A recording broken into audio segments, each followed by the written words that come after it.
to Scoring Opportunity, a Bundesliga Fantasy Manager podcast. I'm your host, Fred, aka Time to Notbremse, which is also my handle on Twitter. Thank you so much for taking the time to tune in. Apologies for the late release this week. I did have some family business to take care of.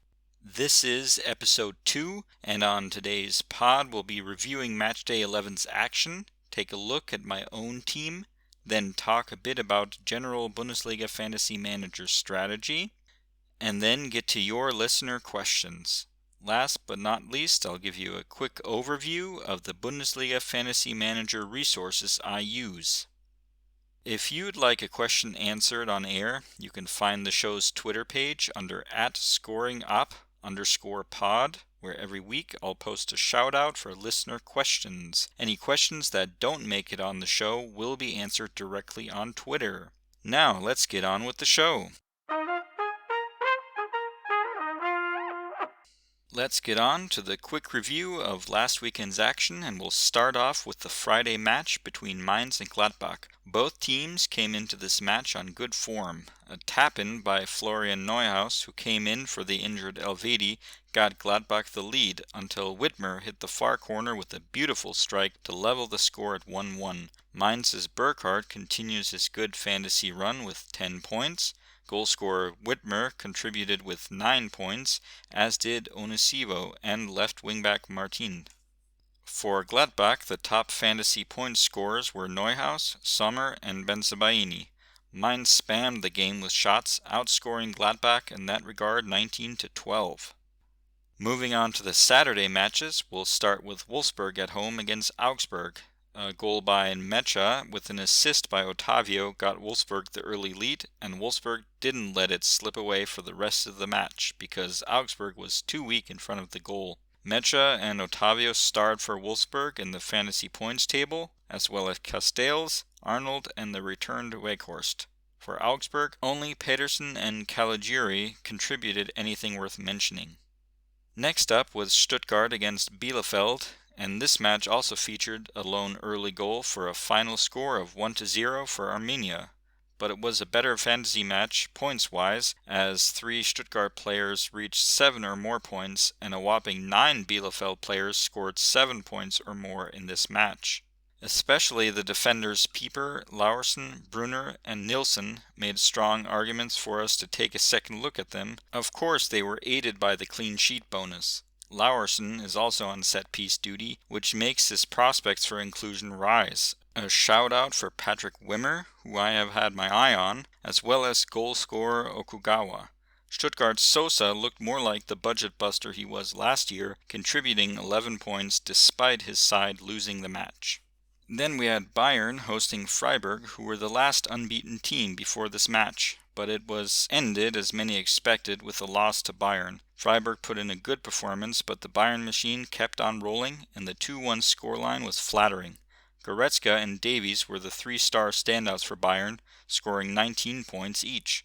Sané, Lewandowski, and Müller reached the 10 points plus mark. Flecken got 12 points from saved shots and ended on 11 in total. Huller got 9 points and continues to be a fringe option for me. We saw a battle of a match between Bochum and Hoffenheim, in which the home side were 2-0 victors after a last-minute goal by Pantovic, who kicked the ball from behind the halfway line into an empty net. Hoffenheim severely disappointed, and their higher scorers were Bebu and Kramaric with 4 points each. Suarez continues his good fantasy form with 12 points, and the aforementioned Pantovic nabbed a goal and an assist for 11 points. Holtmann also looked sharp, scoring 9 points after being subbed on. The Saturday evening match saw Leipzig 2-1 winners over a severely depleted Dortmund side. Leipzig dominated the match and won deservedly, with Nkunku absolutely crushing it. If you haven't seen his double Zidane trick in the Dortmund penalty area, stop the podcast now and go and look at it. He should have gotten a fantasy point bonus just for that. In the end, Nkunku nabbed a beastly 22 points, trailed by Soboschlei with 15, and Paulsen and Gvardiol with 11. 11 points was also the amount of points that Dortmund's top scorer Meunier got. Otherwise, their players had a modest evening. On to the Sunday matches, and we'll start with Hertha against Leverkusen.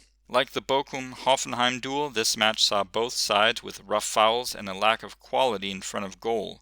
The 1-1 result was fair. Mittelstadt was the highest scorer of the game with 16 points, including an assist for goal scorer Jovetic, who nabbed 12. Leverkusen's goal scorer Andrik got 14 points. 7 points were scored by Serdar on one side and Radetzky on the other. Leverkusen really missed someone of Wirtz's quality in the final third and someone of Schick's quality in front of goal. The match between Köln and Union saw Modest score twice and top the points table with an impressive 18 points. Kein scored 12.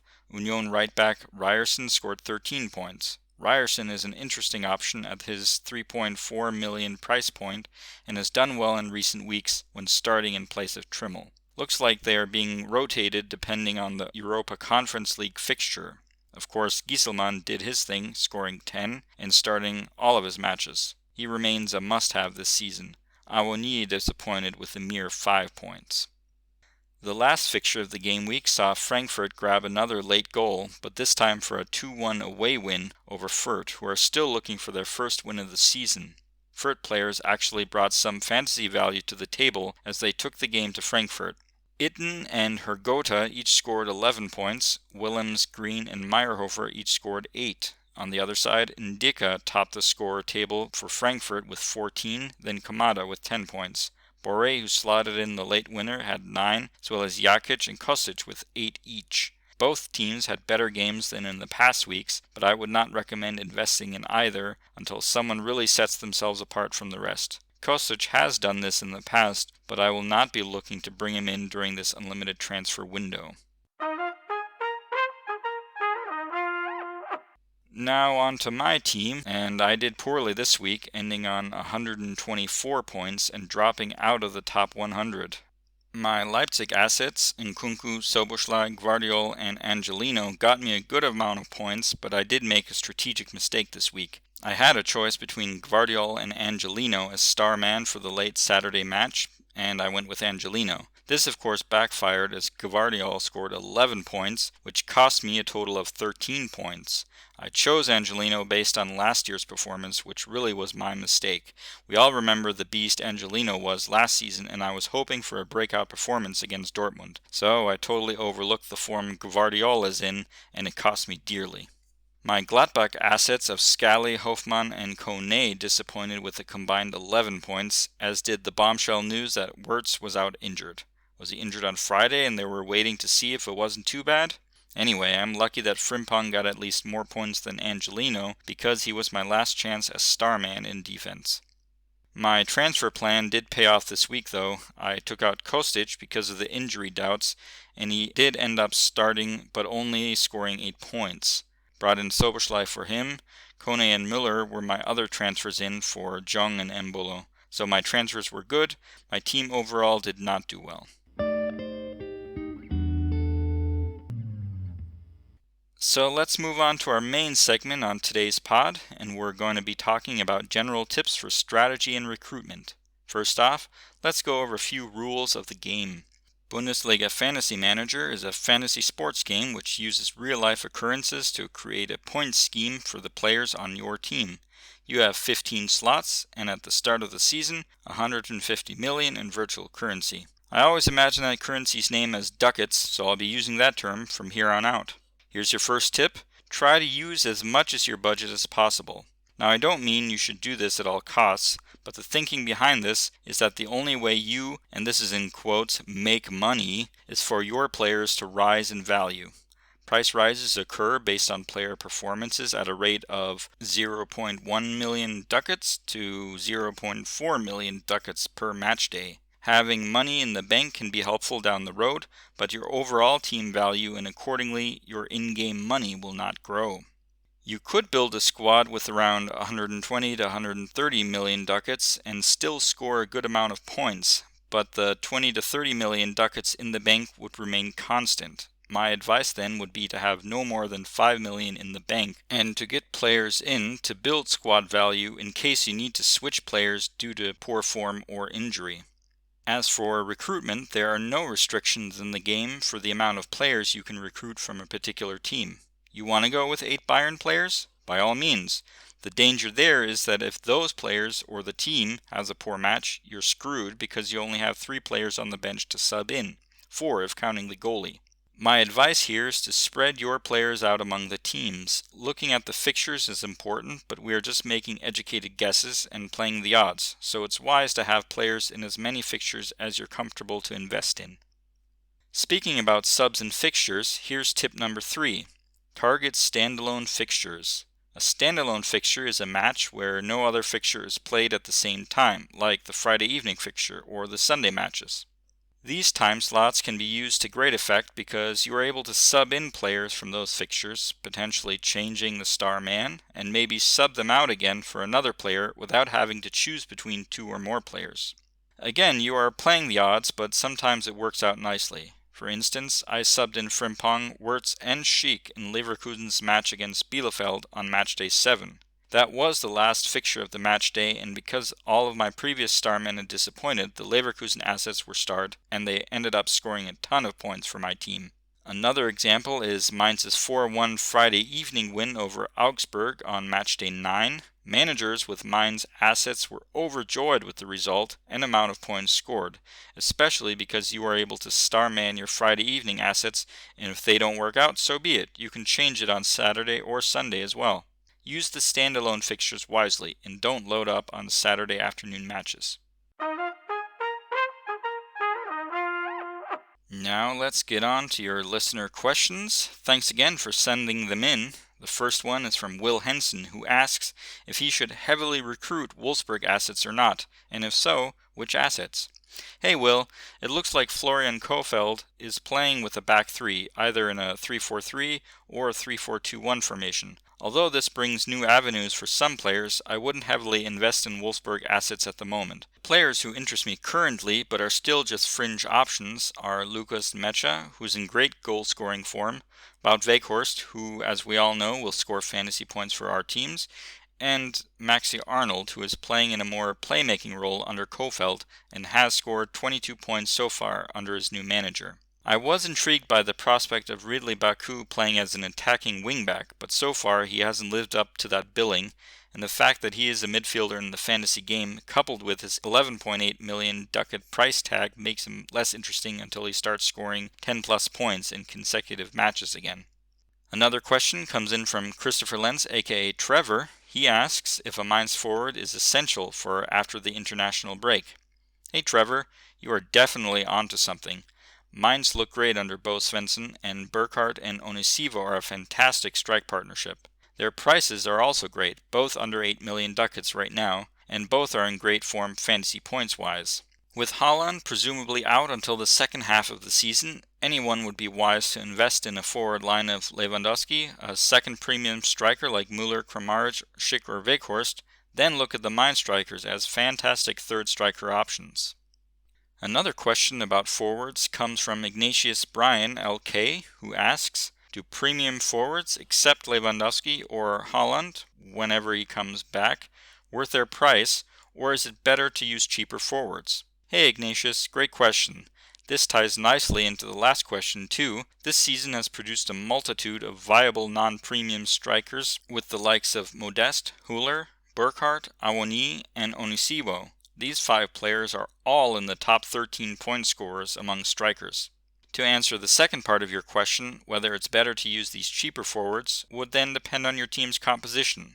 But as I mentioned on last week's episode, you could put together a defense for very few ducats and still score a good amount of points with the likes of Gieselman, Scally, and Freiburg defenders not named Günther. This would allow you to afford a third premium striker. But any of the strikers named before will also get you good results, then allowing you to put that 5 to 8 million ducats to use elsewhere. Now I'd like to give you an overview of the Bundesliga Fantasy Manager resources I use to research for articles or this podcast, as well as my own team construction efforts. First up, and this one is really the resource for your Bundesliga Fantasy Manager needs, and where I spend way too much time on, is the website Fantasy Bundesliga Stats and Tips. This site has detailed fantasy stats for every player, as well as predicted lineups and a fixture tracker. They also have a weekly list of recommended players and matchday tips. The Twitter handle is @fantasybls. It truly is your all-in-one BFM resource. I personally also use the following websites for non-fantasy point research. FBRef is the first one. Mostly use it for XG and XA stats. Another website is Sofascore, where you can find the heat maps for all players in the Bundesliga.